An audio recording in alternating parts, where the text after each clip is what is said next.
মেঘালয়ের পাওয়ার মিনিস্টার শ্রী আবু তাহের মণ্ডল 2023-এর জাতীয় শক্তি সংরক্ষণ পুরস্কার লাভ করেছে, মানে ন্যাশনাল এনার্জি কনজারভেশন অ্যাওয়ার্ড। সেটার বিষয়ে আজকে বলবো। ভারতে প্রত্যেক বছরে জাতীয় শক্তি সংরক্ষণ পুরস্কারগুলো প্রত্যেক বছরে ভারতের রাষ্ট্রপতির দ্বারাই দেওয়া হয়, আর সেই পুরস্কারগুলোর বিষয় আপনাদেরকে আমি আজকে বলবো।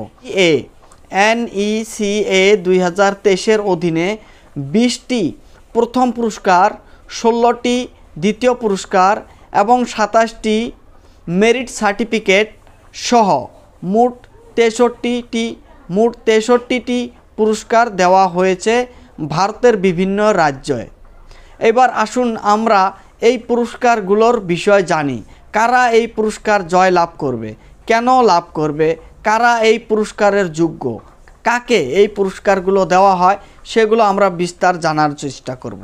তার আগে আপনাদেরকে বলছি, 14 ডিসেম্বর জাতীয় শক্তি সংরক্ষণ দিবস 2023 উপলক্ষে ভারতের রাষ্ট্রপতি দ্রৌপদী মুর্মু নয়াদিল্লির বিজ্ঞান ভবনে অনুষ্ঠানে বক্তৃতা করেন এবং শক্তি সংরক্ষণের গুরুত্বগুলো তুলে ধরেন। ন্যাশনাল এনার্জি কনজারভেশন অ্যাওয়ার্ডস মানে জাতীয় শক্তি সংরক্ষণ পুরস্কার, জাতীয় শক্তি দক্ষতা উদ্ভাবন পুরস্কার এবং শক্তি সংরক্ষণের জাতীয় চিত্রাঙ্কন প্রতিযোগিতার বিজয়ীদের অভিনন্দন জানিয়েছেন এবং সেইখানে কিছু বক্তৃতা রেখেছেন। বক্তৃতা রাখার পর তারপর বিজয়ীদের এক এক করে পুরস্কার হাতে দিয়েছেন।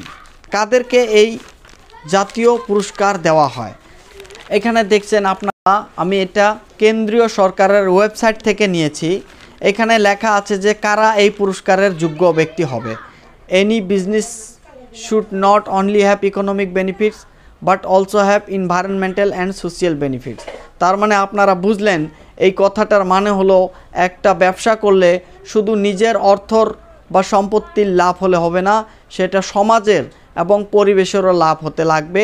তারাই এই পুরস্কার জিততে পারবে। বিভিন্ন ক্ষেত্রত প্রত্যেক বছরে ভারতের রাষ্ট্রপতির দ্বারা এই পুরস্কারগুলিকে বিতরণ করা হয়। এই ক্ষেত্রগুলিকে দুটা ভাগে ভাগ করা হয়েছে। Category A industries, building and transport. Category বিতে পড়ে স্টুডেন্টস অ্যান্ড রিসার্চ স্কলার্স, তার মানে ছাত্র ছাত্রীরা যারা হাই র্যাঙ্ক পাবে এবং যারা রিসার্চ কোনো নতুন রিসার্চ করবে তাদের জন্য এই পুরস্কারগুলোকে দুটা ভাগে ভাগ করা হয়েছে এবং এইভাবেই ভাগ করে প্রত্যেক বছরে এদের একটা করে ইনভেস্টিগেট করা হয় এবং করার পরে এদেরকে কেন্দ্রীয় সরকারের তরফ থেকে অনলাইনে এদেরকে ইনভাইট করা হয় এবং ইনভাইট করার পরে একটা অনুষ্ঠানের দিন বেছে নিয়ে এই পুরস্কারগুলো দেওয়া হয়। যারা এই প্রতিযোগিতা জয় হয়েছে এবং জয় হওয়াদের এক এক করে সে নিজে হাতে, রাষ্ট্রপতি দ্রৌপদী মুর্মু নিজ হাতে সে পুরস্কারগুলো বিতরণ করছে। তার সাথে আমাদের মেঘালয়ের পাওয়ার মিনিস্টার শ্রী আবু তাহের মণ্ডলকেও আপনারা দেখতে পাচ্ছেন, সে পুরস্কার দিয়ে national energy conservation award of 2023 পুরস্কার দিলেন। বন্ধুরা, আপনারা দেখতে পাচ্ছেন জ্যাটাই মিডিয়া নেটওয়ার্ক। আমাদের খবর ভালো লাগলে আমাদের খবর ফলো করবেন। Thank you.